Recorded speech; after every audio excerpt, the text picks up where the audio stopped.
quand on prend le temps de s'intérioriser. C'est comme si on partait pour un voyage. Aller à la recherche de cet espace intérieur et l'emplir de silence.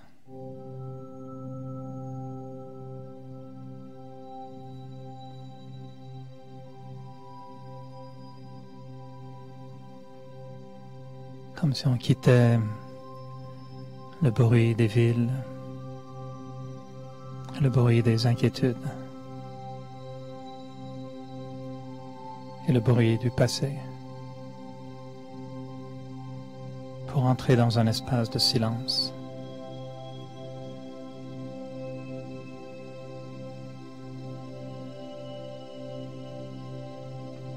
Et en fait, on se rend compte que ce silence, c'est ce qui libère l'esprit.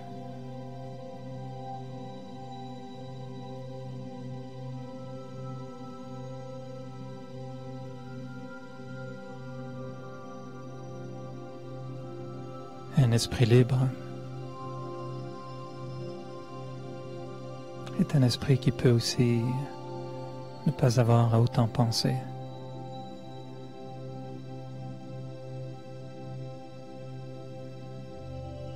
N'est plus obligé de penser ou forcé de penser.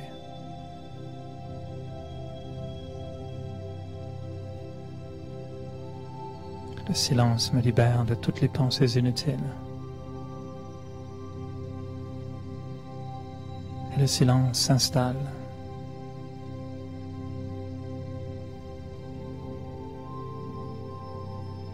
Comme un brouillard qui viendrait dans un paysage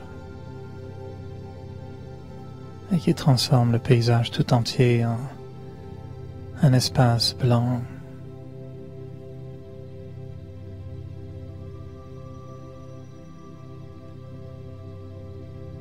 Un espace feutré.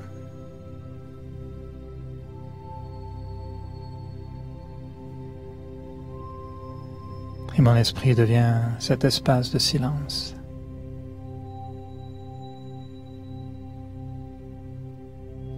Libre d'être sans penser.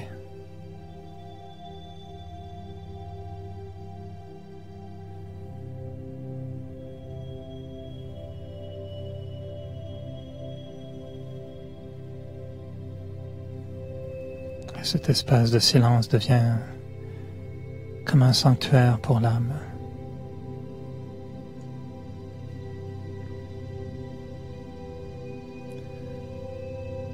Un lieu de détente et un lieu d'émerveillement.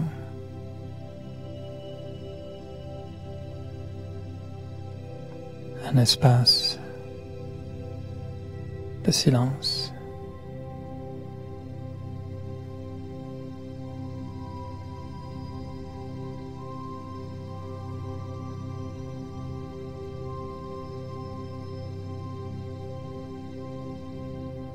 Comme si ce brouillard du silence avait transformé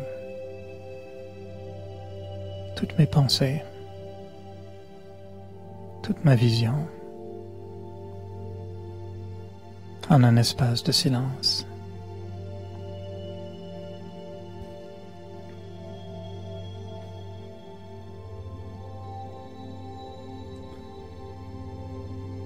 Je me rends compte qu'en fait ce silence me parle. Il murmure.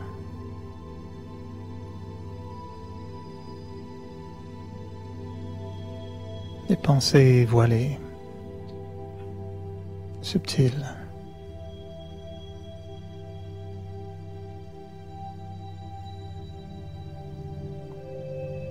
Et le silence parle. Le langage du silence.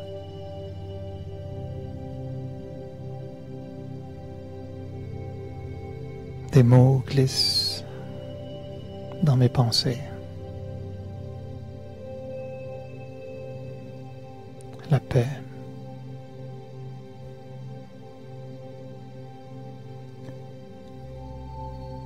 La paix et le silence.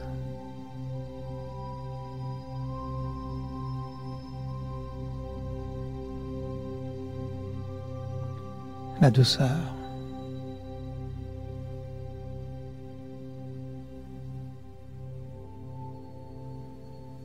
Une douceur bienveillante, en silence.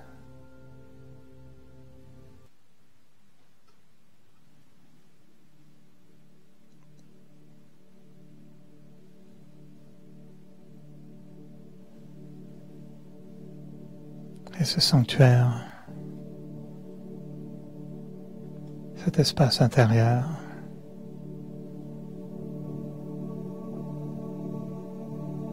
est tel que le silence se transforme en énergie.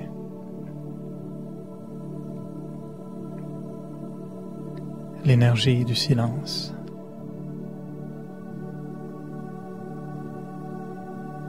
Cette vibration qui me rejoint au plus profond et qui réaligne tout mon être.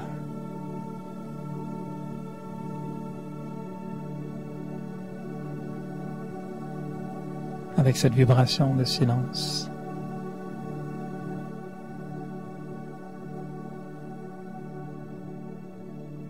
Les pensées en silence. Mon cœur en silence.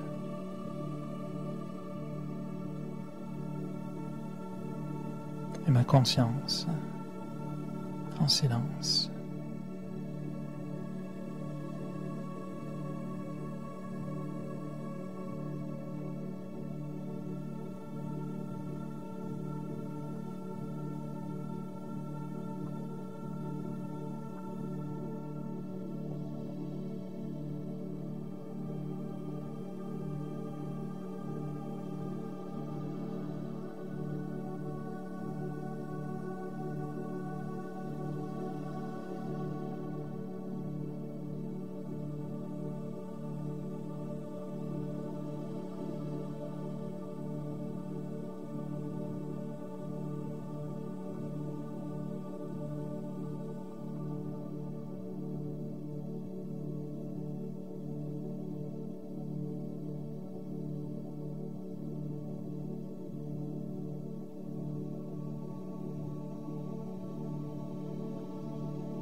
Bonsoir.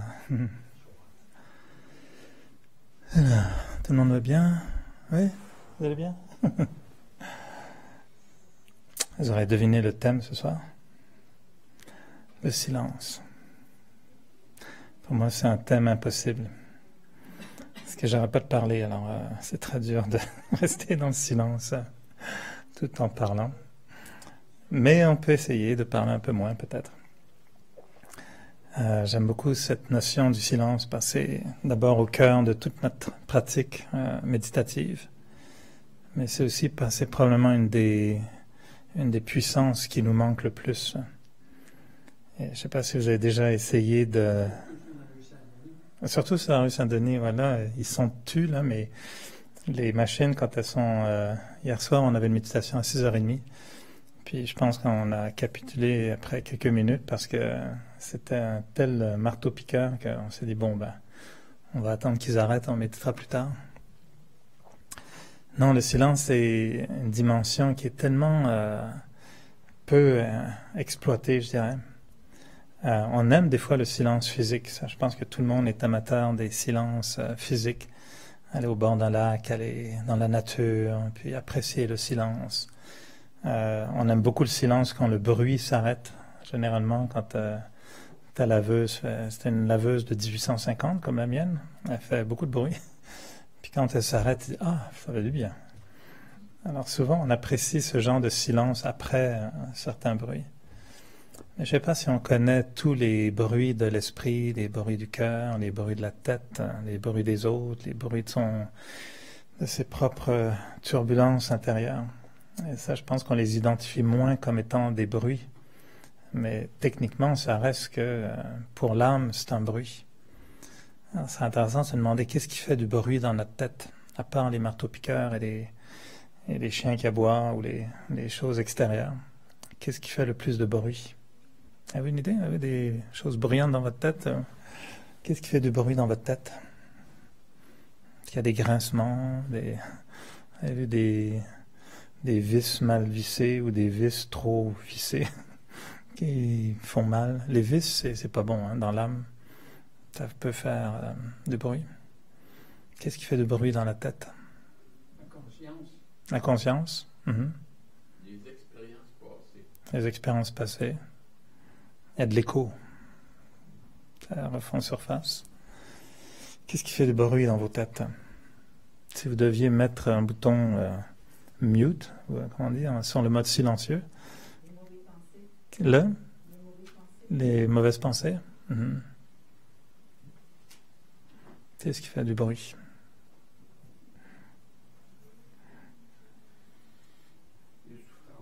Les souffrances, tout à fait. On dit que quand tu souffres, tu hurles, non? Il hurle de souffrance. Il y en a qui hurlent pas physiquement, mais ils hurlent intérieurement. Avez-vous déjà eu des pensées du genre « j'en peux plus ».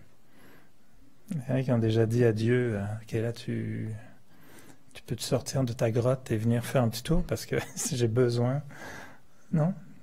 Quand on appelle à l'aide, qu'est-ce que ça veut dire? C'est qu'on hurle, il y a un cri de désespoir.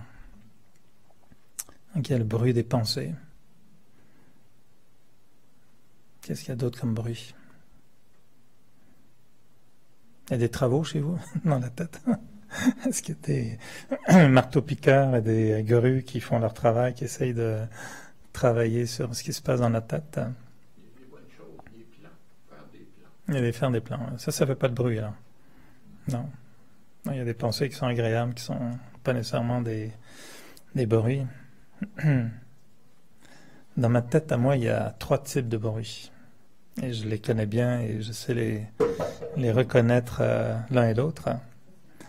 Et il y a le bruit il y a le bruit de l'esprit, il y a le bruit du cœur, puis il y a le bruit de l'intellect. Puis ils font tous les 3 des bruits qui des fois peuvent être très harmonieux, ou des fois ça fait des sons. Quand c'est plus du bruit, c'est de la musique, non? Et les gens qui n'aiment pas la musique moderne, qu'est-ce qu'ils disaient à l'époque? Ah, c'est du bruit. Et ceux qui n'aiment pas la musique classique vont dire c'est du bruit. Alors si on aime, c'est de la musique. Si on n'aime pas, c'est du bruit. Et pour moi, il y a le bruit des pensées, donc de l'esprit, qui peut simplement, pas par le fait que ce soit même des pensées mauvaises, mais le fait que ça pense tout le temps. Et le fait que ça pense beaucoup et tout le temps, on ne s'en rend pas compte. Mais si quelqu'un d'autre écoutait ce qui se passe dans notre tête, il pourrait peut-être dire, non, ça n'arrête pas ton truc. Le petit hamster, là, il tourne et tourne et tourne et tourne et tourne. Puis on n'identifierait pas ça comme des pensées négatives ou des mauvaises pensées. Puis on ne se rend même plus compte que c'est du bruit. Il y en a qui ont ce qu'on appelle des acouphènes, des sillements d'oreilles permanents. Ils ne s'en rendent plus compte à un moment donné qu'il y a un bruit. Mais il est là tout le temps, tout le temps. On ne s'en rend plus compte, des fois on l'oublie, puis après ça revient. Les gens, quand on vit dans le bruit, on ne l'entend presque plus. Et ce que je disais tout à l'heure, des fois ici, vraiment les travaux, c'est très bruyant. On vit avec, on ne fait plus attention. Puis dès que ça s'arrête, on dit « Ah, qu'est-ce que ça fait du bien ?» Le problème avec notre esprit, c'est qu'il ne s'arrête jamais. Puis il tourne comme ça depuis 20, 30, 40 ans. Puis très rarement, on a l'occasion de l'arrêter, puis de se dire « Wow, hey, ça c'est mieux ». Alors, vu qu'il a toujours ce bruit de fond, bon, c'est habitué, puis on se dit, c'est normal. Quelqu'un qui ronfle, qu'est-ce que tu veux? Il ronfle toute la nuit, puis les autres s'habituent, on met des bouchons, on vit avec. Si jamais il arrête de ronfler, tout le monde panique parce qu'il pense qu'il est mort. Donc, ils vont vite voir, tu as envie. Alors, l'esprit, il brûle l'énergie comme ça. Il pense tout le temps, tout le temps, tout le temps, tout le temps, tout le temps, tout le temps. Et c'est un bruit mental. Ralentit pendant la méditation. Oui, il ralentit pendant la méditation et souvent, d'ailleurs, il se tait. On essaye de ne pas penser. Ouais. On essaye surtout de ralentir les pensées, puis de rendre les pensées un peu plus silencieuses. Parce qu'il y a des pensées qui sont comme le son que font certaines personnes quand elles parlent. Tu as toujours l'impression qu'elles hurlent. Elles ont des voix qui te rendent la tête chaude. Il y a des gens qui ont des voix tellement douces que tu n'entends rien du tout. Mais bon, au moins, c'est tout doux. Il y a des pensées qui parlent fort, ou des pensées qui pensent fort, puis des pensées qui pensent tout doucement. Et c'est sûr que des pensées qui chuchotent, c'est beaucoup plus silencieux que des pensées qui hurlent. Alors non seulement les pensées pensent tout le temps, mais en plus elles sont fortes, elles hurlent ou pas. L'esprit crée un bruit. Le cœur crée un bruit. Et on va voir que aussi, bien sûr, ils peuvent créer de la musique. On s'entend que dans ce cas-là, on parle de bruit dans le sens où les pensées sont un peu fatigantes, énervantes, répétitives, inutiles, gaspillées, anxieuses, négatives, etc. C'est ça le bruit de l'esprit. Un esprit qui a des pensées bienveillantes, positives, sympathiques, ça semble moins comme du bruit. Mais on va voir que même des pensées assez correctes, si elles sont trop nombreuses, elles sont comme du bruit malgré tout. Si on veut atteindre le silence, il va falloir voir si on peut changer ça. Le cœur a son bruit à lui aussi. Un cœur brisé, vous savez quel bruit ça fait? Quand le cœur quand il souffre, quand le cœur perd quelque chose qui lui est important, qui lui est cher. Un cœur qui est pas heureux, il est bruyant. Il pleure, il hurle, il crie, il gémit. Donc ça, c'est des bruits du cœur, des sentiments. Et il y a beaucoup de sentiments qui, en fait, sont comme un bruit intérieur. Et ensuite, il y a l'intellect. Alors lui, il est particulier parce qu'il se cache derrière les pensées. On penserait que c'est les pensées qui pensent. Mais en fait, l'intellect, lui, a un autre bruit, qui est le bruit intellectuel. Et lui, c'est un bruit de raisonnement, un bruit de raison. Et ultimement, c'est beaucoup le bruit de l'ego. Et je, moi, comment on dit le moi, mon, je, etc. I, me and myself en anglais, je pense. À un moment donné, il est tellement insistant qu'il en devient fatigant. Les gens, des fois, ils parlent, ils sont gentils, ils sont bien sympathiques, mais c'est tellement tout autour du je que ça finit par irriter les autres. On pense que toujours tout est ramené à la première personne. Et nous, on s'en rend pas compte, mais on a des fois le même problème, c'est que l'ego, l'intellect, a une vision très, très égoïste, centrée sur soi. Et des fois, qui fait que la tension intellectuelle est comme un bruit dans l'âme. On dit des bruits, en fait, parce que ça nous éloigne de l'inverse, qui est cette expérience de silence. Et le silence n'est pas une absence de bruit seulement. Et pour moi, il y a deux types de silence. Il y a le silence dans lequel j'ai baissé le volume, donc ralenti les pensées, des émotions positives, un intellect qui est un peu plus humble, puis qui arrête de tout complexifier dans son regard sur le monde. Ça, c'est une forme de silence. Mais il y a un silence qui n'est pas à ce niveau-là du tout, et qui est en fait ce qu'on appelle le silence de l'âme. Et c'est un silence qui se développe sur une longue période de temps. C'est un silence qu'on transporte avec soi. Et c'est un silence qu'on cultive. Mon humble analyse, c'est qu'il n'y en a pas beaucoup qui ont ça. C'est très rare. Des gens qui transportent ce silence. Les seuls qui le font sont souvent des gens habités par une cause très forte, scientifique parfois. Je disais tout à l'heure, faire des plans. Il y a des scientifiques qui sont vraiment, qui vont puiser dans une espèce de recueillement intérieur, qui sont comme des gens aux aguets qui cherchent un trésor quelque part. Et ils ont compris que la concentration puis l'espace de l'esprit est important pour trouver les idées qu'ils cherchent. Il y a les dévots qui ont aussi cet espace parfois, la dévotion, de se laisser absorber dans des espaces d'amour pour le divin, de prière, créer ces espaces aussi là. Et il y a bien sûr des yogis, des gens très habités par des motivations spirituelles, des motivations axées sur une transformation de soi. Et ces silences de l'âme sont très intéressants parce qu'ils sont pas juste dans l'absence de bruit, ils sont dans le développement d'une façon de capter l'invisible, de capter l'innommable, ou ce qui n'a pas de nom, ce qui n'a pas de forme. Donc c'est très abstrait au départ, mais chez le yogi, c'est très concret. Puis ça se matérialise de façon où en méditation, oui, on ralentit les pensées, oui, on a des bons sentiments, ok, ça c'est fait, il y a un certain silence qui se fait, mais ensuite on cherche à capter cet espace dans lequel il y a une puissance qui se développe et dans laquelle on a le sentiment que ce n'est plus nous qui activons les pensées, les sentiments et la raison, mais qu'on est comme en train de voir un film, comme si on était en train d'absorber ce qu'on voit, ce qu'on ressent. Tu es comme en train de regarder un film et tu dis « Waouh, ça c'est super », mais c'est pas moi qui pense.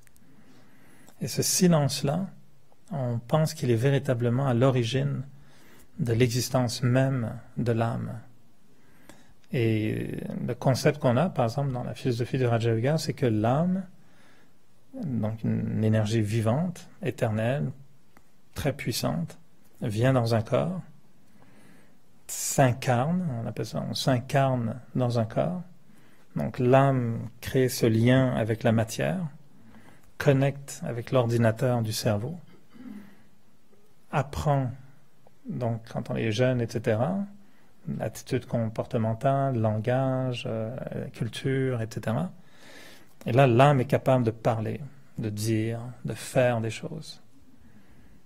Et malheureusement, cette connexion avec la matière a fait que l'âme, elle a été très, très impliquée dans cette création constante de bruit, en fait, de pensées, paroles, actions, sous la forme aussi des pensées qui ont un début, un milieu, une fin, donc un langage. Avez-vous essayé de ne plus avoir de langage? Et l'âme, quand elle n'a pas cette connexion physique, elle a encore une activité, elle est encore vivante. Mais elle ne parle plus ni français, ni anglais, ni quoi que ce soit, parce qu'il n'y a plus de langage. Le langage, c'est un apprentissage humain dans le corps physique. Et quand l'âme n'a plus de pensée qui est avec un verbe, un adjectif, un complément, blablabla, elle a quoi alors? Elle a ce qu'on appelle, nous, juste une vibration. Et cette vibration est l'émanation d'une forme de silence. Et c'est ça qu'on recherche à travers la méditation. Je me trompe-tu quand je crois que quand je suis en conscience d'âme, que justement, c'est comme une partie de silence, automatiquement? Non, est-ce que je me trompe si je crois que quand je suis dans la conscience d'âme, on est en contact avec une silence? Ouais. Là, on dirait que automatiquement, on est comme en partie dans un silence. Ben, je dirais oui, mais il faut y mettre un gradateur. Donc ça dépend, il y a des volumes différents. Oui, la conscience d'âme, qui est en fait par définition la vision de soi-même comme une âme, et ensuite l'expression de soi-même en tant qu'âme, donc la conscience d'être une âme, mais elle se fait à différents degrés, parce que la conscience d'âme, elle peut être par exemple, moi je peux parler maintenant, puis être 50% conscient du corps, 50% conscient de l'âme. Si je me dis je parle à des âmes, ben, je suis dans la conscience d'âme. Si je dis je parle à 8 hommes et 8 femmes, je suis dans la conscience du corps, l'intellect. Donc dans la conscience d'âme, on peut être conscient d'âme à 50%. Si j'arrête de parler, puis que je développe encore plus mon expérience d'âme, ben, ma conscience d'âme devient 60, 70, 80%. Le silence dont on va essayer qu'on va essayer de capter, il vient quand la conscience d'âme devient très très forte. Donc, je peux être un peu conscient de l'âme, mais pas en silence. Il faut être quand même pas mal conscient de l'âme pour aller toucher ce silence. Et ça, généralement, c'est quand même en méditation. Sauf qu'on développe la pratique ensuite de créer cette connexion avec le silence sans méditer. C'est-à-dire, des fois, on est dans l'action, on est en train de marcher, mais là, la conscience va nous dire, OK, connecte.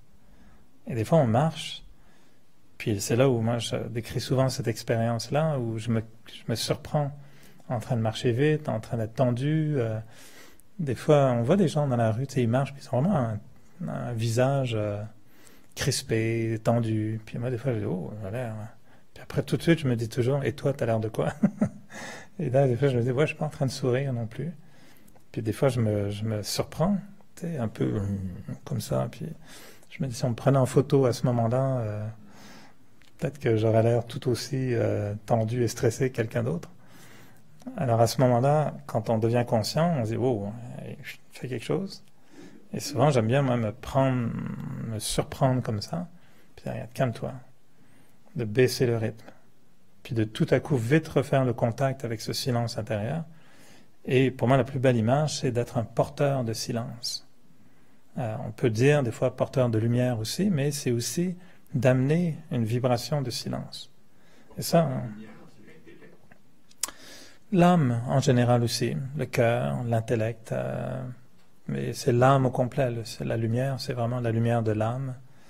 La lumière de l'intellect a une lumière brillante, ce qu'on appelle en anglais être clever, c'est être vraiment habile, être brillant en français, on dit on est brillant.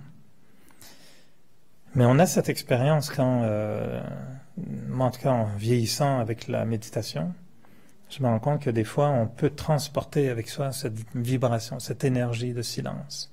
Et faites l'expérience juste de vous préparer avant de rencontrer quelqu'un.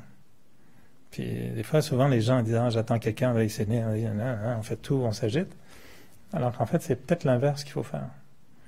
Puis des fois, avant d'accueillir quelqu'un, se dire « Tiens, je vais essayer de créer cette expérience en accueillant l'autre. » Et faites cette expérience d'attendre 5 minutes en silence, calmez-vous. Puis dites « Tiens, je vais être un porteur de silence. » Puis voyez comment vous touchez l'autre avec la main ou une accolade. Comment vous regardez l'autre. La vibration qui apparaît. C'est très beau. Quelqu'un qui rentre dans une pièce habitée de silence, on le sent tout de suite. C'est une vibration qui est très particulière. Mais ça, il faut le contenir, il faut le porter. Et ça, je pense que ça prend une pratique sur du long terme. C'est quelque chose qu'on développe sur du long terme. On peut, par exemple, la paix, c'est pareil. On peut tous se dire, OK, on va être en paix maintenant. OK, on peut se calmer, on va mettre une belle musique douce. On va dire, OK, je suis paisible. Maintenant, est-ce qu'on va garder cette paix avec nous dans l'action? Ou est-ce qu'au moindrement que quelque chose nous surprend, on va la perdre? Et les yogis, non, c'est pas évident. Mais les yogis, ce qu'ils font, c'est pas évident, mais c'est ça qu'on développe. C'est pourquoi on médite les yeux ouverts. Moi, j'aime beaucoup cette pratique de méditer les yeux ouverts. Tu restes ouvert, tu as fini de méditer, tu te lèves, tu amènes cette méditation encore. Quand on ferme les yeux, souvent, c'est « OK, je suis paisible », tous les yeux « Oh, OK, il y a une cassure », puis maintenant, c'est comme deux mondes différents. Et les yogis qui méditent les yeux ouverts, moi, j'aime beaucoup ça. C'est bon, on dit ouvert, on n'est pas comme ça à scotcher les paupières, hein, mais on peut cligner des yeux, des fois, on baisse les yeux, on peut fermer, ouvrir peut-être. Juste avoir un regard, quand même, juste être conscient de la pièce, là où on est. Puis quand on finit de méditer, t'amènes ça avec toi. Et moi, je vais les pratiquer dans des réunions des fois un peu difficiles où tu sais que tu vas rencontrer quelqu'un avec qui il peut y avoir des échanges un peu difficiles. Pourquoi on dit souvent, tiens, on va faire une minute de silence? Dans la pratique des Brahma Kumaris, quand on a des réunions, tout de suite au début, on fait un petit moment, on se met en silence, on se met en conscience d'âme, puis on se rend compte qu'on dit généralement, enfin, on l'espère, un petit peu moins de bêtises au début. On disait tourner sa langue 7 fois avant de parler. Tout le même concept. Pourquoi est-ce que les gens disent dès qu'il y a un malheur ou dès qu'il y a un moment solennel, on dit tiens, on va faire une minute de silence. Les gens savent qu'il y a du pouvoir dans le silence. Et donc la pratique du silence devient ensuite une dimension qui nous habite. Et on la transporte. Mais elle n'est pas nommable, elle n'a pas de nom, souvent elle n'a pas de forme, elle n'est pas... L'amour, il est beaucoup plus expressif. L'amour, il a des noms, il a des images, il y a des odeurs, il y a des parfums, il est très, très beau l'amour comme ça. Le silence, c'est tout l'inverse. Il n'y a plus de mots. Il y a une espèce de vibration très particulière. Et l'esprit devient extrêmement silencieux. Je ne sais pas combien de temps êtes-vous capable de ne pas penser. Vous avez déjà calculé? Très dur à calculer parce que le moment où tu calcules, tu penses. Donc, ça marche pas. Tu peux le savoir juste à la fin que tu n'as pas pensé pendant un certain temps. Puis même à ça, ça veut dire que tu es conscient que tu penses pas, donc ça veut dire que tu penses. Donc, c'est très bizarre. Le moment de non-pensée est un moment qu'on ne peut pas provoquer consciemment souvent, mais qu'on observe suite à une pratique spirituelle. Moi, ça m'est déjà arrivé de méditer, puis des fois de vraiment sentir la lenteur des pensées et de voir à un moment donné que, wow, là, il y a eu un gros silence. Ça, c'était long, ce truc-là. Évidemment, dès que je me rends compte qu'il y avait un silence, ben là, j'active la pensée. Et après, tu essayes d'arrêter, puis tu n'y arrives pas. Il faut faire l'exercice dans le bon sens, expérimenter quelque chose de profond, puis après, on se rend compte que finalement, on a arrêté de penser. Vous vous souvenez tous des caractéristiques d'une pensée? Comment est-ce qu'on peut classifier une pensée? On dit que la pensée a 4 facteurs qui la définissent. Elle a une direction, une vitesse, une profondeur et une qualité. C'est 4 choses qui déterminent une pensée. C'est très important d'analyser une fois de temps en temps, comme dans un laboratoire qui veut analyser la qualité de l'eau, parce que si on boit de l'eau puis qu'on prend jamais le temps de l'analyser, on fait confiance nous à la ville, mais la ville constamment fait des tests pour savoir si l'eau est toxique. On fait des tests sur nos pensées. Avez-vous des médecins de pensée? Vous allez, puis il vous dit, peux-tu penser un peu dans l'éprouvette, puis je vais faire un test, puis je vais te dire si tu es très malade ou pas. Malheureusement, il n'y a pas de choses comme ça. Des psys font un peu ça, et nous on fait ça un petit peu aussi. Mais si vous deviez analyser la qualité des pensées, enfin le type de pensée qu'on crée, il faudrait mesurer la vitesse moyenne de vos pensées. C'est pour ça, non? Quand tu vas en voiture, là, moi j'aime beaucoup Google, il est super. Moi j'ai un grand copain, puis quand on en fait dans Google Maps, tu vas aller quelque part, quand tu arrives à destination, il te dit voilà, vous êtes arrivé, vous avez mis tant de minutes, votre vitesse moyenne a été de temps, vous avez fait tant de kilomètres. Super. Des fois, je suis surpris de me dire ah, j'ai pas été plus vite que ça. La vitesse moyenne est indiquée. Savez-vous à quelle vitesse vous pensez? Votre vitesse moyenne de pensée, c'est quoi? La profondeur moyenne de vos pensées. Est-ce que vous êtes plutôt ras des pâquerettes? Est-ce que ça descend un peu? C'est quoi le degré de profondeur des pensées? C'est quoi la direction des pensées? Est-ce que c'est complètement éparpillé tout le temps? Est-ce que ça se concentre de temps en temps? C'est quoi la qualité des pensées? Qualité, il y a des pensées positives, pures, constructives, puissantes, qui nous élèvent, des pensées élevées. Et après, les pensées négatives, destructives, cassées, dysfonctionnelles, etc. Après, tu as les pensées plus ou moins neutres, qu'on appelle fonctionnelles. Puis après, tu as les pensées inutiles. C'est une grosse catégorie, c'est du déchet pas trop toxique, quoi. Ça, c'est compliqué, la qualité des pensées. Donc, juste dans ce sens-là, imaginez d'aller faire un examen chez un médecin, puis il dit on va vous prélever un échantillon de pensée, puis on va vous dire votre état spirituel. Je pense que la plupart du monde est super malade. Dans ce cas-là, c'est des maladies graves pour tout le monde. On pense trop vite, complètement disloqué, ça va dans tous les sens, puis des qualités questionnables. Essayez de vous dire, tiens, pendant une demi-journée, je ne vais avoir que des pensées qualité A+, que des pensées très élevées. Une demi-journée. Bonne chance. J'ai trouvé ça très long de penser toute une demi-journée comme ça. C'est très difficile. C'est pas impossible. C'est tout à fait possible. De ralentir les pensées pendant plusieurs heures. Penser lentement. C'est la plus belle chose que j'ai apprise en méditation. Penser lentement. Mhm. Est-ce que quand on est ça dépend de l'environnement Ça dépend de l'environnement. Est-ce que quand on vient ici, il peut y avoir des ondes, comme vous avez dit, Ouais. si tout le monde pense d'essayer de faire un effort pour se contrôler les pensées, ça va créer des ondes, Ouais. des vibrations. C'est ça ce qu'on appelle un Shakti. Parce Un que Shakti. on va dans notre temple à Hmm. l'arrière, on va là parce qu'il y a du Shakti dedans. Shakti, c'est de la puissance. Ce qu'on appelle le Shakti, c'est la puissance. Pour penser comme il faut. Ouais, ça dépend des lieux. Il y a des temples où ça va pas bien du tout, hein. Le curé de service est en très mauvais terme avec son assistant, puis les vibrations sont pas très bonnes. Nous, ici, on peut avoir des réunions où on s'entend pas très bien, les vibrations changent aussi. Elles sont bonnes, les vibrations. Oui, elles sont bonnes. Merci, Pierre. Elles sont bonnes, les vibrations. Mais c'est vrai que le lieu a un impact très fort. Mais notre rôle est de développer cette capacité indépendamment du lieu. Et même, on trouve que c'est bénéfique de s'exposer à des lieux difficiles pour montrer, il faut savoir, qu'on est capable de bien penser dans des lieux difficiles. Ici, c'est bien de venir, et c'est important, et on développe ce lieu pour ça. Mais dans le but de sortir dehors, puis d'avoir la même qualité de pensée, même si le lieu est négatif.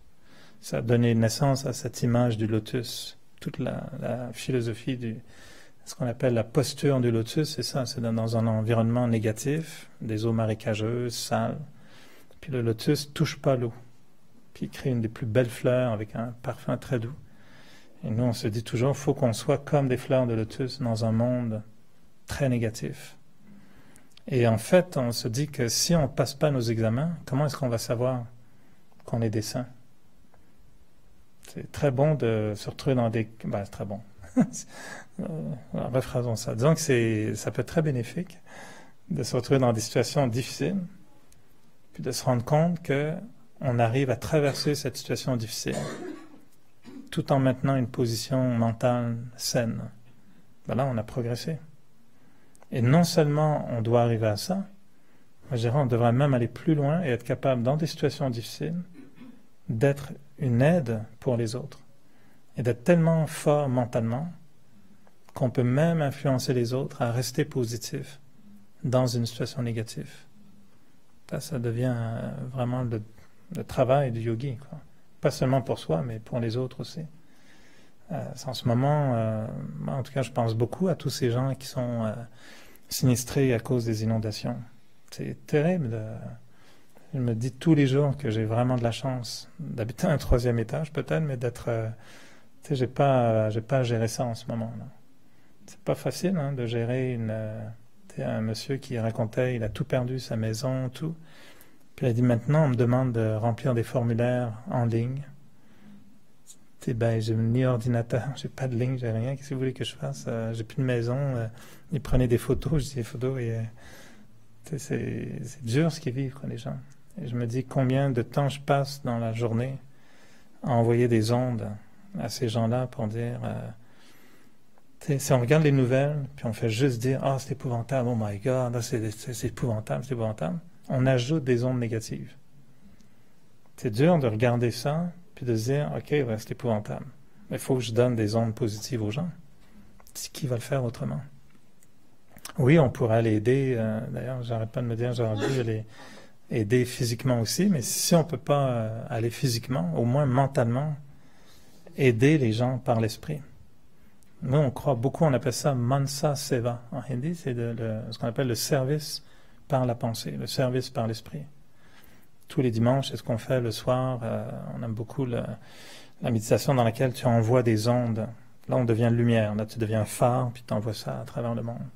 Tu penses aux gens qui souffrent, tu leur envoies des bonnes ondes. La pensée peut rejoindre les autres. On a ça avec des gens, des synchronicités incroyables. Tu dis, ah, je pense à toi, tu m'appelles. On communique par la pensée. Donc, si on visualise tous les gens qui ont des sinistres en ce moment, qui vivent avec des moments difficiles, tu peux arriver. Et moi, je suis convaincu qu'il y a des gens qui vont faire des expériences la nuit, dans la douleur, puis ils vont avoir le sentiment que quelqu'un les aide. Les gens dans des situations de guerre parlent d'avoir eu l'impression d'avoir un ange qui les a touchés, qui les a protégés, un ange gardien. Ils ont des expériences presque mystiques. Et moi, je crois qu'on fait ça, on devient des anges comme ça. Vraiment, si on concentre l'esprit, il faut vraiment un esprit puissant. C'est pas juste des bons souhaits. OK, mes meilleurs vœux, hein, bons souhaits. Non. Il faut vraiment activer le rayon laser de l'esprit et aller vraiment dans ce qu'on appelle les profondeurs du silence, puis être capable d'avoir un esprit tellement fort qui peut faire le travail. C'est pas juste des bons souhaits qui vont faire le travail. Vraiment une vibration puissante. Le silence est un pouvoir, on dit, qui peut rendre l'impossible possible. C'est ça qu'on voyait hier soir. Le silence a cette capacité de faire en sorte que ce qu'on n'arrivait pas à faire, on arrive à le faire. Ce qu'on n'arrivait pas à voir comme étant possible, on commence à se dire que c'est possible. Le silence, c'est cette dimension dans laquelle l'âme refait contact avec sa source personnelle, hein, d'origine, son état d'origine. Le silence, c'est quand l'âme, on dit, c'est comme le reflet du ciel sur un lac. Il faut vraiment que le lac soit absolument d'huile pour que le reflet soit vraiment précis. Le moindrement tu jettes un petit caillou dans une surface de lac, tu ne vois plus le reflet. L'esprit, il est pareil. S'il devient très, très, très, très silencieux, puissant, il y a une magie qui s'opère. Tu dis, wow, j'ai vu la galaxie. Moi, j'ai eu une expérience hallucinante. Je l'ai raconté plusieurs fois, là, mais dans l'œil d'une baleine. J'avais regardé une baleine dans le Saint-Laurent, puis elle était sortie de l'eau comme un espèce de monument comme ça. Puis elle s'est arrêtée, elle s'est retournée, puis elle m'a regardé. C'était vraiment le point tournant le plus dramatique de ma vie, là, la rencontre avec un œil de baleine. Puis quand j'ai vu l'œil de la baleine, c'est vraiment mystique. Je suis parti, j'ai l'impression que tout le monde était en arrêt total.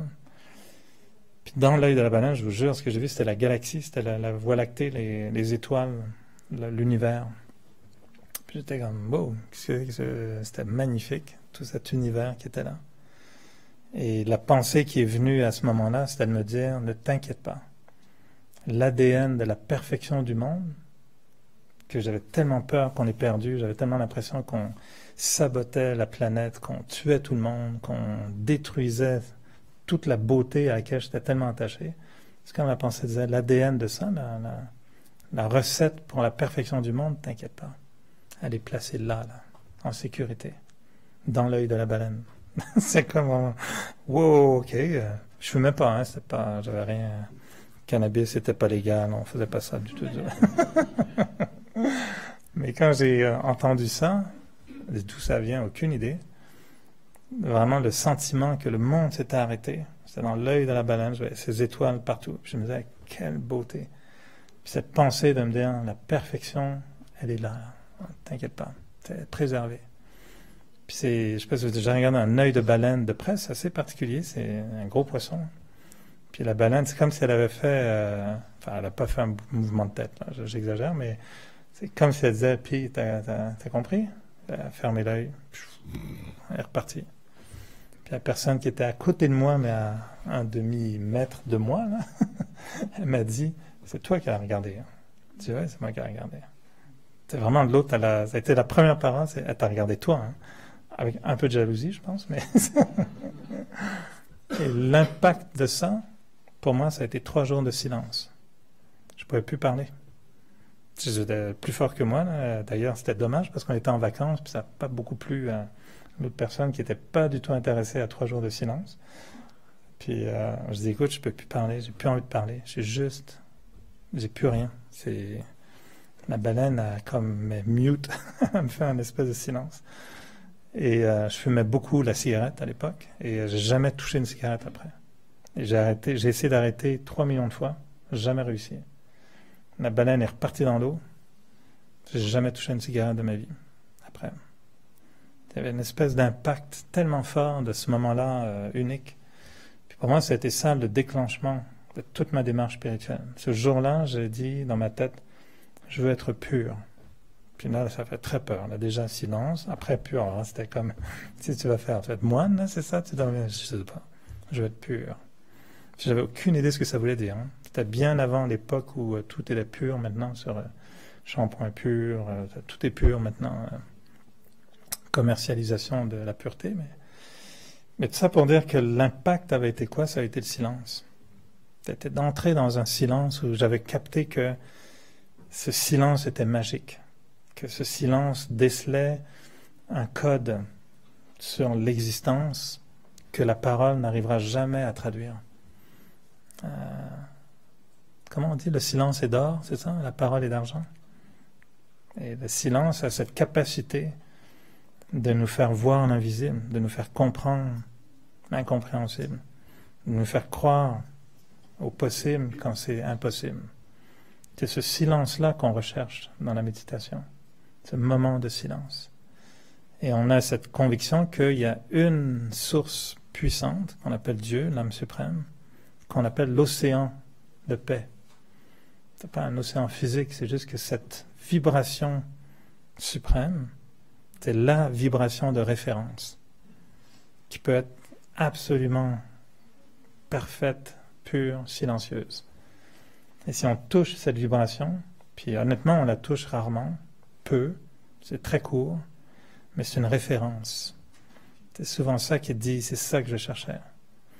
Dans la méditation, au début, moi c'était très drôle, parce que quand j'ai pris le cours de méditation, j'avais un ego, je sais pas, la taille de Montréal peut-être, c'était dur de rentrer dans le centre, c'est juste comme ça rentrait pas dans les portes. Puis ce qui fait que la fille qui me donnait les cours, je pense qu'elle a voulu vraiment me dévisser la tête au moins une centaine de fois. Je devais être un des pires étudiants pour elle, je contredisais tout, je savais tout, donc elle était vraiment nulle, mais bon, ça m'intéressait quand même ce qu'elle disait, mais je la corrigeais, je la contredisais, j'argumentais constamment. Puis après elle m'a dit, écoute, t'es insupportable, je veux dire, c'est très dur de donner le cours à quelqu'un comme moi. Et donc, un des premiers cours, je me souviens, je m'étais assis en plein milieu de la salle. Il n'y avait pas de chaise, hein, c'était à l'époque où elle me dit take a seat en anglais. Je dis take a seat, il n'y en a pas. Tu ne peux pas prendre un siège, il n'y en a pas. Je m'étais assis en plein milieu de la salle pour affirmer ma capacité d'être le roi. Ça a pris 15 secondes, je me suis dit, ouch, ça va être dur pour le dos, ça. Mon orgueil a fait que j'ai jamais bougé, j'ai jamais voulu reconnaître que j'avais mal au dos. Moi, je suis resté tout le cours comme ça, à souffrir comme un martyr, mais sans que ça paraisse, l'orgueil voulant.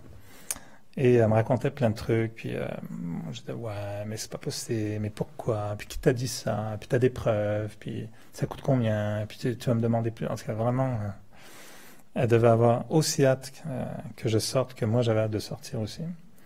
Et puis après, elle me dit, bon, ok, bon, on va méditer. Puis à l'époque, il y avait des... Ça s'appelait ça des magnéto-cassettes, c'est ça, vous vous souvenez? Des trucs bizarres, des petites cassettes, tu mettais, puis t'appuies, puis ça joue de la musique un peu faussement.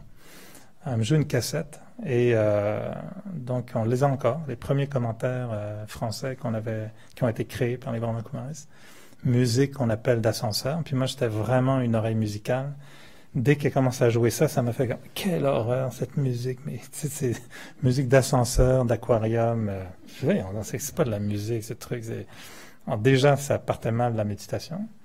Ma fille qui commence à parler, je dis, ouais, elle est en transe, elle, je suis la paix. Moi, j'ai failli éclater de rire en disant, bah voyons donc, prends des pilules, fais quelque chose, écoute, t'es en train de mourir, c'est sûr. Et voilà comment je méditais, tu sais, puis... je suis en silence. Ben voyons donc, ben oui, c'est ça. Qu'est-ce que tu consommes? Alors moi, mon commentaire de méditation était complètement l'inverse. Elle dit, mes pensées ralentissent. Je dis, ouais, avec ce que tu me racontes, moi, ça va 10 fois plus vite. Je faisais tout contredire. Je me souviens, c'était vraiment pas la bonne méthode. Et évidemment, tout le commentaire, je trouvais ça long, pompeux, niaiseux, enfantin, naïf. En tout cas, j'étais vraiment super négatif. Alors, comment veux-tu méditer? Impossible, absolument impossible de méditer. Alors, puis je tenais le coup, j'avais mal au dos, j'étais assis en plein milieu. Puis la fille qui me regardait avec un regard, je me dis, qu'est-ce qu'elle est folle, celle-là. Alors, j'avais vraiment hâte de partir. Puis finalement, le commentaire, la fille dans le commentaire arrête de parler. Puis là, c'est juste la musique qui continue. Et là, je vous jure, c'est vraiment hors de mon contrôle, encore comme l'œil de la baleine. à un moment donné, ben là, elle arrête de parler, donc moi j'ai dû arrêter de penser. Tu sais, j'avais plus personne avec qui me battre, donc bon, arrêter de penser. Je me suis retrouvé tout bête avec la musique d'Aquarium. Et là, j'ai vu tout à coup ça fait comme une immense lumière rouge. Ben, exactement ça, en fait. C'est exactement ça que j'ai vu. C'était comme une lumière rouge magnifique avec ce point de lumière comme ça. Et la seule chose que j'ai pu me dire, c'est « Hey, c'est exactement ça que je veux. » Puis c'était la paix. C'était vraiment tout mon bruit là, de tête s'est arrêté complètement. Puis il y a eu comme plop, silence total. Et cette lumière qui était là, et je me dis, ah voilà, c'est exactement ça que je veux. Et j'étais tellement content, mais j'étais actif, tu sais, je me disais, c'est la paix, ça, là, c'est exactement ça que je veux. Puis alors après, elle allume les lumières, je dis, moi, votre cassette, c'est ça que je veux. Je veux partir avec. Elle dit, ben non, c'est la seule que j'ai. Non, je pars avec. Là, elle a eu peur. Tu sais, elle dit, non, c'est ma cassette. Je jure, je vais partir avec en disant, elle est magique, cette cassette-là. Parce qu'après, quand elle arrête de parler, là, moi, ça m'a amené, je recommençais l'expérience. Puis évidemment, ça n'a jamais refait la même chose, quoi. Mais ce moment-là que j'ai vécu en méditation, c'était vraiment cette espèce de silence qui m'avait dit, waouh, c'est ça que je veux. Et depuis, ça fait 30 et quelques années que je travaille pour retrouver ça. Parce que c'est ça la référence. Alors évidemment, on l'a vécu des centaines de fois sous différentes formes, plus ou moins, etc. Mais aussi puissant que ça, je suis retourné dans le Saint-Laurent chercher les baleines. Je veux pas lui demander, j'avais oublié de lui demander son nom, alors c'était un peu compliqué. Mais j'en ai vu d'autres baleines, il n'y a jamais eu la même magie. J'en ai mis les cassettes et des cassettes. Ça n'a jamais refait la même chose. Mais ces moments-là viennent pour nous dire, regarde, souviens-toi de ça.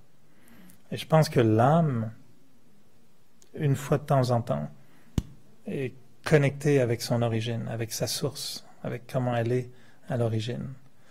Et c'est ça qui nous donne la foi, l'espoir de dire, je veux ça, parce que je sais que c'est possible. Et ce silence, on l'utilise de façon concrète après dans notre pratique quotidienne. On dit le matin, c'est des moments magiques, de s'asseoir dans le silence le matin. Il y a moins de bruit, il n'y a pas de travaux, il n'y a rien. Le chant des oiseaux arrive vers 5 heures, on a le temps. Et tu fais juste prendre un temps dans ce silence. Donner le temps à l'esprit de se calmer, au cœur, aux émotions de se calmer, à l'intellect d'arrêter de raconter toutes ces histoires, puis de de laisser l'ego dire moi, puis je pense, puis moi je pense que... Arrête de penser, tais-toi, va te coucher, laisse-moi en silence un petit peu. Et quand tout ça se calme en nous, ben là on commence à observer. Puis on est aux aguets, voir si une baleine va sortir, ou si un petit point de lumière va sortir, ou autre chose, bien sûr, autre chose. Chacun aura son truc. J'ai entendu plein d'expériences de gens, et chacun, jamais entendu ça, quelqu'un avec l'œil de la baleine. Chacun a son truc qui apparaît. Mais ultimement, c'est la connexion avec cet espace de silence intérieur. Puis le silence en profondeur, c'est juste de reconnecter avec la source de l'âme, l'origine. Qui suis-je? Nous, on dit la religion originelle et éternelle de l'âme, c'est le silence. C'est ça, l'âme est née, on dirait presque, dans le silence. C'est ça qui donne la naissance de l'âme. Le silence donne cette espèce de puissance à l'âme pour parler. Les mots ont du pouvoir s'ils viennent du silence. Si le mot vient juste de la tête, il va juste toucher la tête. Si le mot vient avec le silence, il va toucher l'âme. Il va invoquer quelque chose. L'âme va dire, parce que quand tu m'as dit ça, là, ça a vraiment déclenché quelque chose en moi. C'est pas l'intellect qui a réagi. C'est l'âme a entendu le silence. Ça perce le silence. C'est vraiment puissant. Et pour ça, il faut le transporter. Il faut l'avoir, il faut l'avoir apprivoisé, l'avoir cultivé. On a en soi... moi, j'aurais jamais pensé un jour que les gens me diraient que je suis paisible. On m'aurait connu il y a 30 ans, c'était mal parti. Et aujourd'hui, je sais que en général, les gens vont me dire, même quand moi je me sens nerveux, Des fois, je suis un peu inquiet. Puis les gens me disent, ah, c'est drôle, t'es tellement calme. Hein. Je dis, ah ouais? Pourtant, ça tourne un peu là-dedans. Mais comparativement à peut-être la vitesse de son sur le pied à lui, peut-être que je suis en effet assez calme. On transporte ce silence. Faites-vous de la méditation avant de travailler le matin? Oui, on vient, on médite ici, je médite à la maison. Ouais. On dit un bon yogi est quelqu'un qui n'a pas besoin de méditer longtemps, mais qui peut être longtemps sans avoir besoin de méditer. Donc le bon yogi, il transporte le silence. Daddy Yankee, celle qui dirige les Brahma Kumaris en ce moment, qui a cette femme de 103 ans, elle disait dans un film qu'on a réalisé, elle dit, moi, avant de parler, je fais toujours la même chose, je vais dans le silence. Puis dans le silence, je touche deux énergies, l'énergie de l'âme, puis l'énergie de l'âme suprême. Puis j'ai souvent décrit, là, puis elle fait ça comme ça. Elle dit, elle va chercher l'énergie, puis elle vient. Puis elle amène l'énergie en elle, puis là, elle parle. C'est vraiment ça qu'elle fait. Une personne nous partageait dimanche, elle a rencontré en Inde cette femme-là, puis elle écrit un livre sur l'intelligence spirituelle. Un concept moderne. Et puis elle demande à Daddy Yankee, elle dit, qu'est-ce que vous pensez de... C'est quoi l'intelligence spirituelle?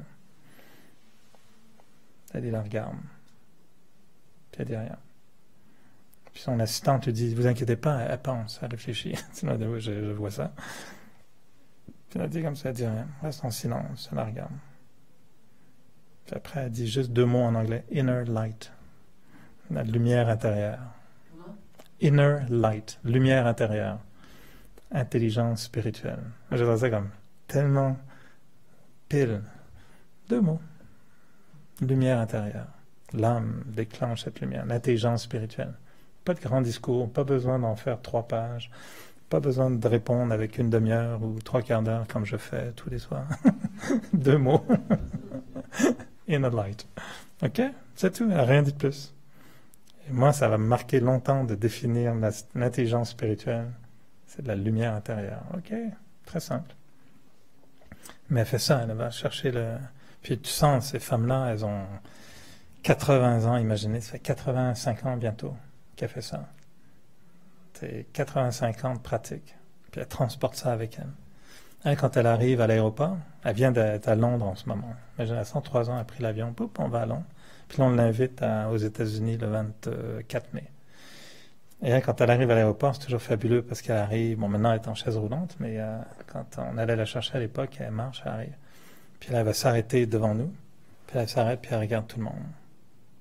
Puis c'est long, elle regarde tout le monde dans les yeux comme ça. Puis elle dit pas un mot. Et donc, tout le monde vient autour. Puis elle dit, mais qu'est-ce qui se passe? C'est quand même assez inhabituel. Puis généralement, il y en a 3-4, on est 3-4 à aller la chercher, ou 10, peu importe. Le temps qu'elle fasse ça, là, t'as plein de gens qui passent, tout le monde s'arrête. Tout le monde est là, tout le monde en silence. Puis généralement, moi, au début, j'étais un peu gêné. Je me disais, qu'est-ce qu'ils vont penser? Puis on a l'air de fou. Puis je me sens, non, à chaque fois, les gens aiment ça beaucoup, beaucoup. Ils disent, waouh, spécial, hein? C'est calme, c'est beau. On méditait il y a longtemps, j'avais 20 ans et quelques, on allait méditer sur le Mont-Royal. On était en blanc, là, comme ça, puis on méditait. C'était toujours pareil. C'est elle qu'on va voir au Biscuit? Ouais. Oui. Ben, pas la retraite des francophones. Elle va être avant, elle est dans quelques semaines. Là. Mais quand on a médité sur la montagne, c'était pareil. On se mettait en groupe comme ça, on méditait. C'était toujours pareil. Ça prenait juste quelques minutes, puis des gens venaient. Puis ils étaient vraiment attirés comme un aimant, là. Puis ils venaient s'asseoir à côté de nous. Puis ça vous dérange pas? Non? Tout le monde, ils ne comprenaient pas du tout ce qu'on faisait. Hein. On disait rien du tout. Puis les gens s'assoyaient dans le silence. Puis après, ils disaient, ah, c'était tellement bien. Puis moi qui avais toujours le sentiment qu'il fallait tout expliquer, puis leur dire qu'est-ce qu'on fait. Puis là, dis rien, c'est beaucoup mieux. Tu vas tout gâcher en parlant. Le silence. Ça a vraiment une dimension. Mais je vous invite à réfléchir à ça pour la semaine, de dire... expérimenter le silence au niveau de l'esprit, c'est ce qu'on va faire comme exercice. L'esprit, le cœur et l'intellect.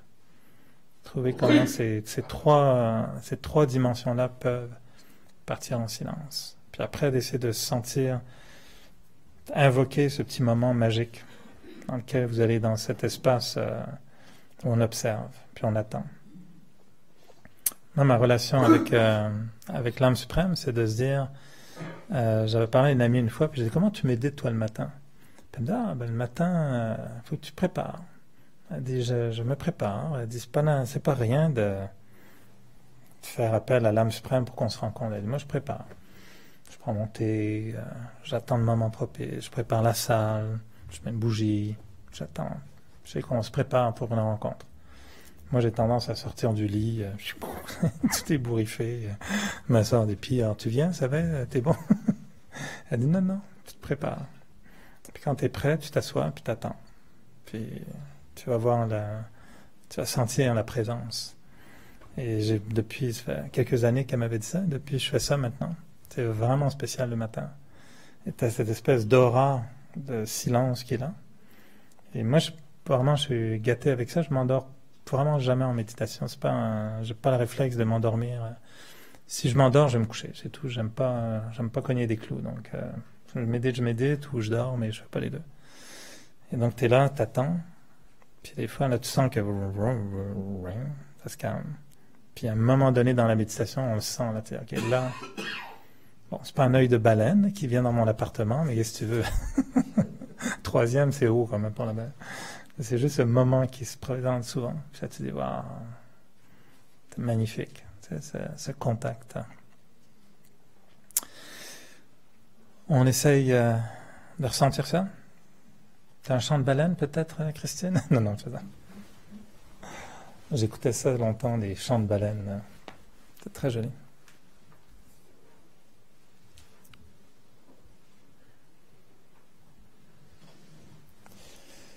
Alors, toujours bien de s'asseoir confortablement, donner à votre corps le signal qu'on part pour un exercice, et tout en mettant le corps en position confortable. On positionne afin de pouvoir laisser le corps totalement immobile. Juste la respiration qui va animer le corps. Juste prendre conscience en quelques instants de l'énergie qui circule, comme si ça rentrait par mes pieds. Je suis connecté physiquement avec la Terre, avec la planète Terre. Que mes pieds laissent rentrer cette énergie qui circule en moi. Je peux même sentir cette énergie qui s'exprime à travers mes mains. Je reste complètement immobile.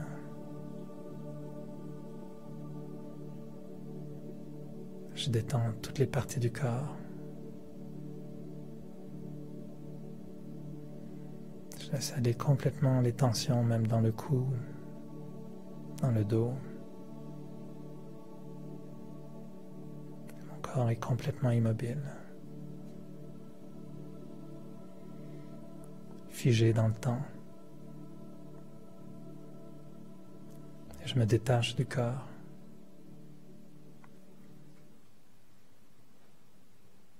Je me vois comme une âme, un être de lumière au centre du front.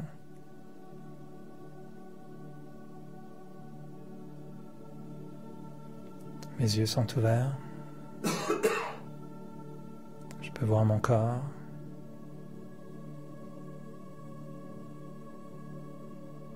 Je prends un certain recul. Je me détache.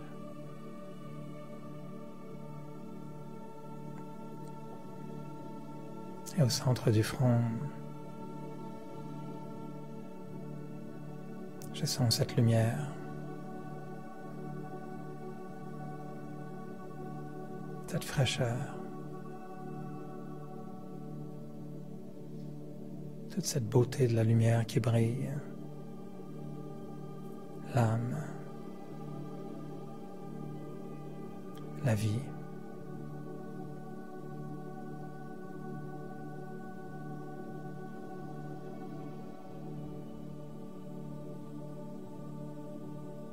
Je dirige mes pensées une à une. Les pensées deviennent très lentes, très très lente.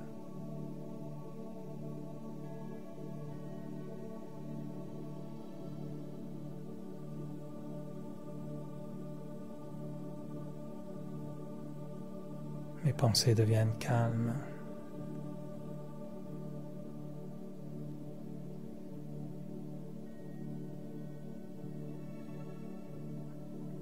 Je pense à la paix.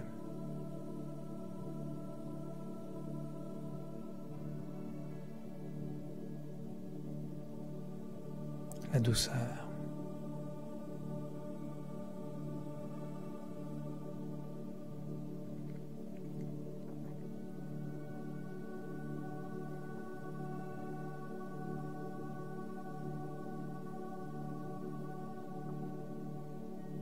Et ce calme de l'esprit me permet de diriger mon attention sur mon cœur.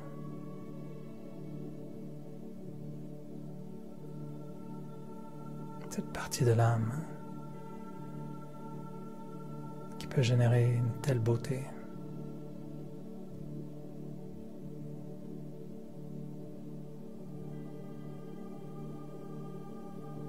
Comme si mon cœur devenait une immense fleur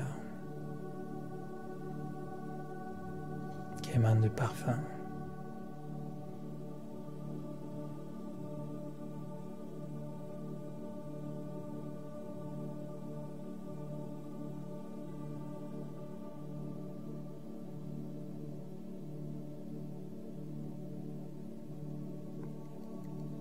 Mon esprit complètement paisible.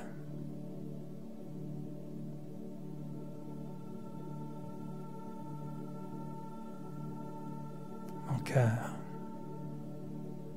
rempli d'amour.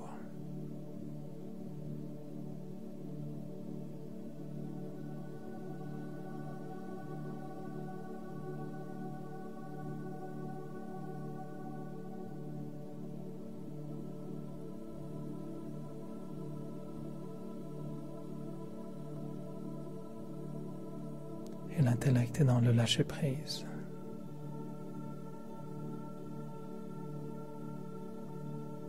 Aucune obligation de réfléchir. Rien à comprendre. Et juste être dans cette paix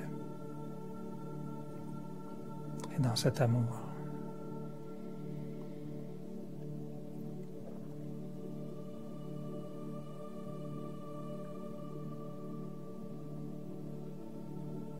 Et si je regarde encore plus profondément en moi,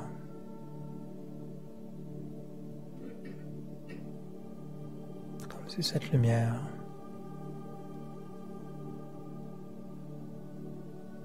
me dirigeait vers l'origine même de mon être, un monde de lumière, un monde de silence.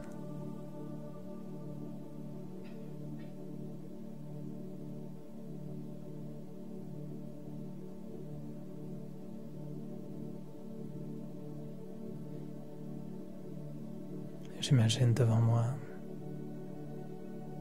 cet océan de lumière, cet océan de paix.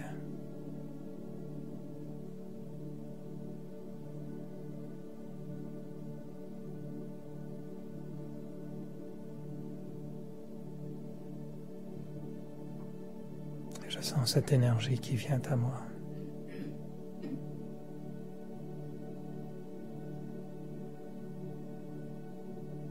Une énergie pure.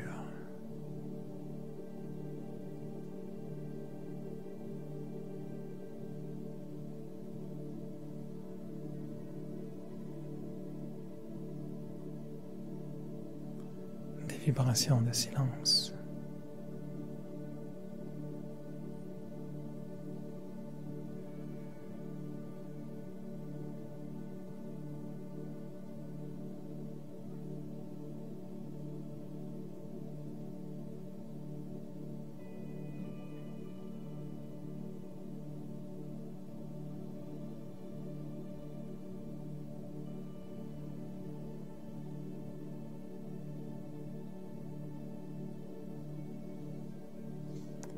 Je suis devant un soleil.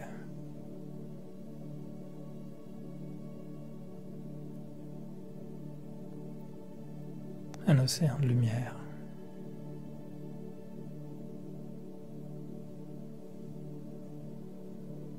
Qui émane des vibrations tellement puissantes.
Ben la voilà la baleine.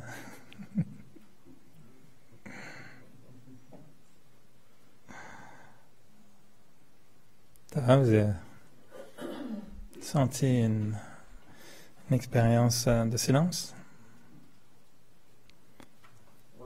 Commence. On va t'amener chez nous. Alors, si vous en voulez plus, il y a 3 petites annonces en vitesse. C'est un atelier Être un joyau de contentement. Donc samedi, cette semaine, de 13h30 à 16h30. Donc un atelier, partage, échange, différentes approches. Il y a évidemment cette retraite du Québec à Peace Village. Donc c'est une retraite qu'on organise tous les ans, qui est la seule retraite qu'on fait en français. Et on a une invitée qui vient d'Inde, qui sera avec nous, donc Vinena, qui animera donc les classes, les méditations en français. Et on aura aussi la participation de cette dame qui coordonne toutes les activités des Brahma Kumaris dans les Amériques, Amérique du Nord, Amérique du Sud, Caraïbes, Sœur Moini. Dame vraiment exceptionnelle, très très agréable, qui elle-même a connu le fondateur des Brahma Kumaris et qui est vraiment on appelle ça une ressource spirituelle. Son vrai titre pour nous, c'est une ressource spirituelle. Donc ça, c'est le 9, c'est du 17 au 20 mai, donc c'est dans peu de temps. Et si jamais ça vous intéresse, par contre, ce serait bien de vous inscrire. Puis, il y a une journée préparatoire. Donc, rencontre pré-retraite. C'est comme au travail. Avant de prendre votre retraite, il faut vous préparer parce que c'est raide. Hein. Donc, le 6 mai, donc ça, c'est lundi prochain, à 19h, il y aura une préparation pour ceux qui veulent aller à la retraite. C'est vraiment un cadeau à se faire soi-même. C'est 4 jours, pas en silence, mais dans un univers vraiment différent. Vous êtes pris en charge, les repas sont superbes, le lieu est magnifique. Dans les montagnes, dans les Catskills, c'est à peu près à 5 heures de route d'ici. 6 heures si on fait un petit pique-nique au lac Georges. C'est vraiment une très belle expérience. Il y a des dépliants à l'entrée, n'hésitez pas. Et finalement, pour les enfants de 6 à 11 ans, pas votre enfant intérieur, mais vraiment ceux de l'extérieur, les vrais enfants, de 6 à 11 ans, les parents doivent venir par contre. C'est le 11 mai, de 14h à 16h, et ça c'est très populaire, les gens aiment beaucoup ça. Et on fait du parent sitting, donc les parents on fait du parent sitting, mais les enfants eux participent, alors c'est vraiment un atelier qui est sympathique, mais les parents sont là aussi je pense mélangés, et c'est vraiment amener la spiritualité, la méditation aux plus petits, c'est très mignon. Et c'est très populaire. Les parents aiment beaucoup ça. Et les enfants aussi. Alors, on les fait jouer, on les fait penser, réfléchir. Voilà.